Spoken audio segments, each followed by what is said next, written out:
성도님들을 사랑하고 축복합니다. 3월 17일 월요일 함께 보실 생명의 산 말씀은 민수기 1장 20절부터 46절의 말씀입니다. 하나님의 말씀 읽도록 하겠습니다. 이스라엘의 장자 르우벤의 아들들에게서 난 자를 그들의 종족과 조상의 가문에 따라 20세 이상으로 싸움에 나갈 만한 각 남자를 그 명수대로 다 계수하니 르우벤 지파에서 계수된 자는 46,500명이었더라. 시몬의 아들들에게서 난 자들 그들의 종족과 조상의 가문에 따라 20세 이상으로 싸움에 나갈 만한 각 남자를 그 명수대로 다 계수하니 시몬 지파에서 계수된 자는 59,300명이었더라. 가세 아들들에게서 난 자를 그들의 종족과 조상의 가문에 따라 20세 이상으로 싸움에 나갈 만한 자를 그 명수대로 다 계수하니 갓 지파에서 계수된 자는 45,650명이었더라. 유다의 아들들에게서 난 자를 그들의 종족과 조상의 가문에 따라 20세 이상으로 싸움에 나갈 만한 자를 그 명수대로 다 계수하니 유다 지파에서 계수된 자는 74,600명이었더라. 이사갈의 아들들에게서 난 자를 그들의 종족과 조상의 가문에 따라 20세 이상으로 싸움에 나갈 만한 자를 그 명수대로 다 계수하니 이사갈 지파에서 계수된 자는 54,400명이었더라. 스불론의 아들들에게서 난 자를 그들의 종족과 조상의 가문에 따라 20세 이상으로 싸움에 나갈 만한 자를 그 명수대로 다 계수하니 스불론 지파에 계수된 자는 57,400명이었더라. 요셉의 아들 에브라임의 아들들에게서 난 자를 그들의 종족과 조상의 가문에 따라 20세 이상으로 싸움에 나갈 만한 자를 그 명수대로 다 계수하니 에브라임 지파에서 계수된 자는 45,000명이었더라. 므낫세의 아들들에게서 난 자를 그들의 종족과 조상의 가문에 따라 20세 이상으로 싸움에 나갈 만한 자를 그 명수대로 다 계수하니 그 므낫세 지파에서 계수된 자는 32,200명이었더라. 베냐민의 아들들에게서 난 자를 그들의 종족과 조상의 가문에 따라 20세 이상으로 싸움에 나갈 만한 자를 그 명수대로 다 계수하니 베냐민 지파에서 계수된 자는 35,400명이었더라. 단의 아들들에게서 난 자를 그들의 종족과 조상의 가문에 따라 20세 이상으로 싸움에 나갈 만한 자를 그 명수대로 다 계수하니 단 지파에서 계수된 자는 62,700명이었더라. 아셀의 아들들에게서 난 자를 그들의 종족과 조상의 가문에 따라 20세 이상으로 싸움에 나갈 만한 자를 그 명수대로 다 계수하니 아들 지파에서 계수된 자는 41,500명이었더라. 납달리 아들들에게서 난 자를 그들의 종족과 조상의 가문에 따라 20세 이상으로 싸움에 나갈 만한 자를 그 명수대로 다 계수하니 납달리 지파에서 계수된 자는 53,400명이었더라. 이 계수함을 받은 자는 모세와 아론과 각기 이스라엘 조상의 가문을 대표한 12지휘관이 계수하였더라. 이같이 이스라엘 자손이 그 조상의 가문을 따라 20세 이상으로 싸움에 나갈 만한 이스라엘 자손이 다 계수되었으니 계수된 자의 총계는 60만 4,550명이었더라. 아멘. 이번 주부터는 민수기의 말씀을 보게 됩니다. 오늘부터 시작은 아니고 정확하게는 주일부터 시작이기 때문에 이전의 말씀을 잠깐 나누고 말씀을 시작하고자 합니다. 민수기 들어와서 하나님께서는 모세와 아론에게 명령하십니다. 이스라엘 백성들의 수를 세라 라는 명령이었죠.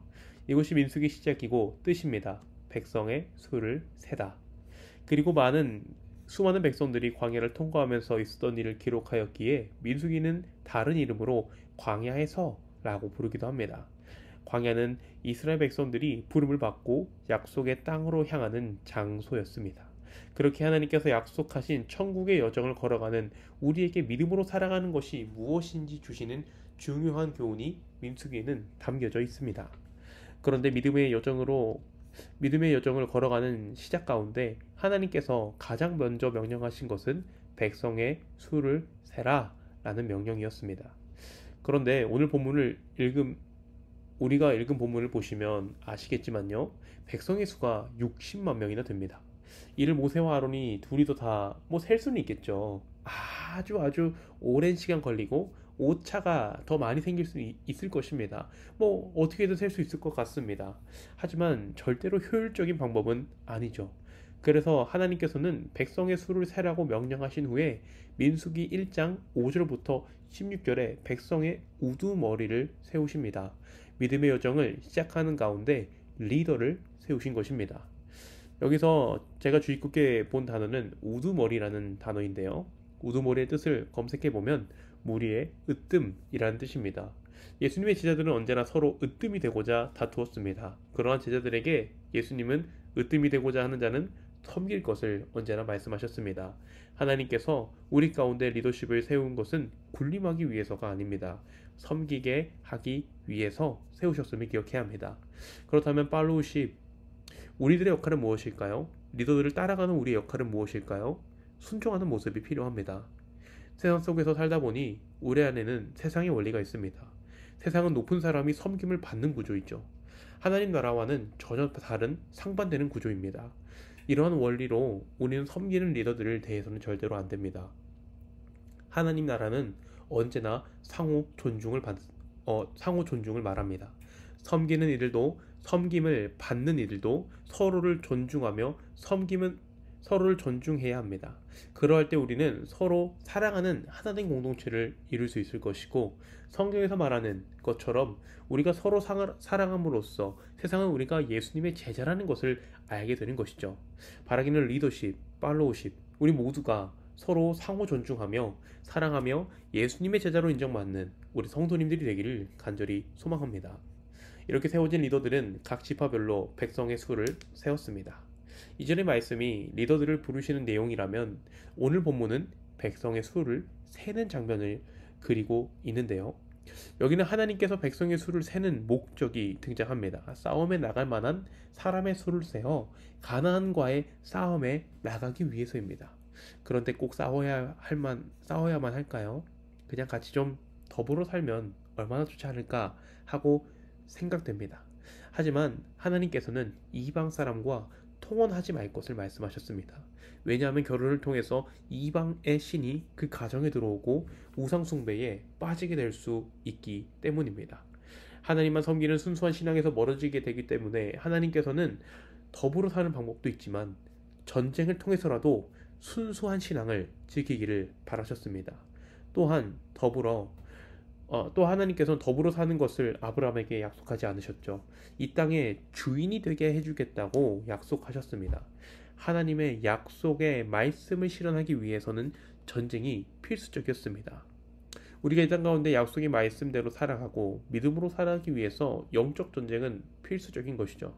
내가 비록 영적 전쟁을 바라지 않는다고 할지라도 우리는 영적 전쟁을 할 수밖에 없습니다. 왜냐하면 요한복음을 통해서 본 것처럼 우리가 하나님의 소유가 되었기에 세상은 우리를 싫어하고 믿음에서 계속 벗어나게 하고자 공격하기 때문입니다.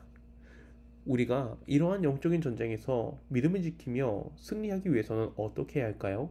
오늘 본문은 그 방법을 보여주고 있습니다. 바로 협력하는 것입니다. 모세와 아론, 그 중에서도 모세는 이스라엘에서 가장 존경받는 위대한 지도자입니다. 하지만 그렇게 존경받는 지도자라고 할지라도 혼자서 이스라엘 백성들을 전부 이끌 수 없습니다. 백성의 수를 세는 것조차도 불가능하죠. 하지만 어떻게 백성을 수월하게 계수할 수 있었나요? 모세와 아론이 협력하고 각 지파의 지휘관과 협력할 때 백성의 수를 능히 셀 수 있었습니다. 서로 존중하며 상호 협력할 때 비로소 하나님의 명령을 믿음의 선한 싸움을 나갈 수 있는 그러한 원동력을 갖출 수 있게 된 것이죠. 교회는 이렇게 서로 협력할 때 선을 이룰 수가 있습니다. 지난주 중고등부 다음 세대 기도회 저는 개인적으로 너무나도 좋았습니다. 함께 기도하며 찬양할 때 너무나도 좋았어요. 그런데 만약 중고등부 아이들만 있었다면 그렇게 좋은 다음 세대 기도회로 만들 수 있었을까요? 저는 확신하건대 아니라고 생각합니다. 이를 인도하는 목사님, 함께 협력하는 교사, 그리고 뒤에서 기도해 주시는 성도님들, 어느 한 요소라도 없었더라면 결코 이룰 수 없었습니다. 모두가 다음 세대를 세우겠다는 그 하나된 비전으로 모여서 서로 협력할 때에 그 역사가 일어날 수 있었습니다. 바라기는 우리 교회가 더욱더 하나 되어 하나님의 믿음의 역사를 이루는 그러한 교회가 되기를 간절히 소망합니다. 오늘은 말씀을 이제 마무리하고자 합니다. 하나님께서 한 사람 한 사람을 부르셨고 리더를 세우셨습니다. 우리 성도님들 리더들을 위해 기도해 주시고 리더들은 성도님들을 위해 기도하며 서로 존중하고 협력할 때 우리 교회는 분명하게 경기 북부 지역에 선한 영향력을 미치는 위대한 교회가 될 줄로 믿습니다. 오늘도 하나 되어 서로 기도하는 우리 성도님들 되기를 간절히 소망합니다. 기도하겠습니다. 사랑과 은혜가 충만하신 하나님 아버지, 은혜를 감사합니다. 하나님께서 이 땅 가운데 믿음의 여정으로 살아가는 우리 가운데 교회로 부르셨고 교회로 세우셨습니다. 하나님, 그 이유는 서로 협력하며 상호 존중하며 믿음의 선한 싸움을 함께 이겨가게 하고자 하심인 줄로 압니다.